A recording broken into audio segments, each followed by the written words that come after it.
Seneli,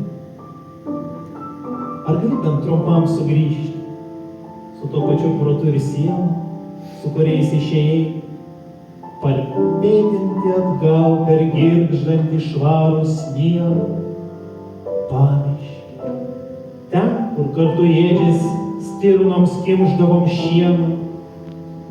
Seneli, ar pas jūs ten viskas taip tobula, kad visas mums likęs laikas atrodo nieko vertas?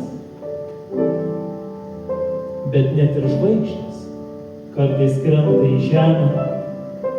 Net ir jos įtaria, kad čia dar gali būti įdomu. Ar gali nors trumpam sugrįžti? Seneli, man beprotiškai skauda žiūrėti į tariamą laikroduką ant laivo riešų, į vaikystės tirpstančią snaigę, kuri visus mus apgavo, kaip ir tu. Tada išėjęs, kai dar bandžiau atplėšti užsiklijavusią akies voką, kad pažvelgčiau, kur patraukiai, kai visas pasaulis eilinį pavasarį kraustėsi iš proto su visomis savo bitėmis, skruzdėlėmis ir drugeliais. Ne, seneli, čia ne šokolado plytelės, čia mūsų šviečiantis išmanieji kelrodžiai. Dėl jų mes viską žinome. Dėl jų mes viską žinome. Tau išsikraustant tokių dar nebuvo. Kas iš to? Skauda ne ką mažiau.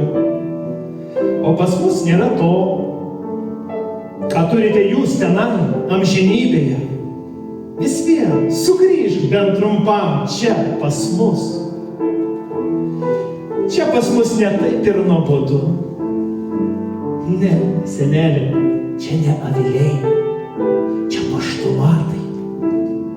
Ir aš, tasai akiniuotas, 7-metis berniukas.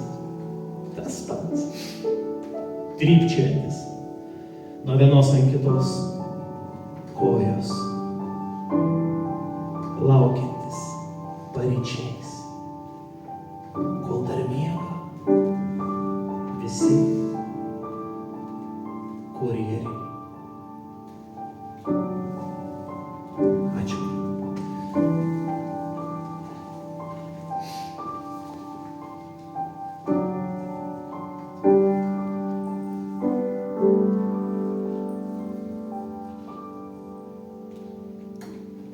O dabar, kaip ir minėjau, pakviesiu sūnų savo.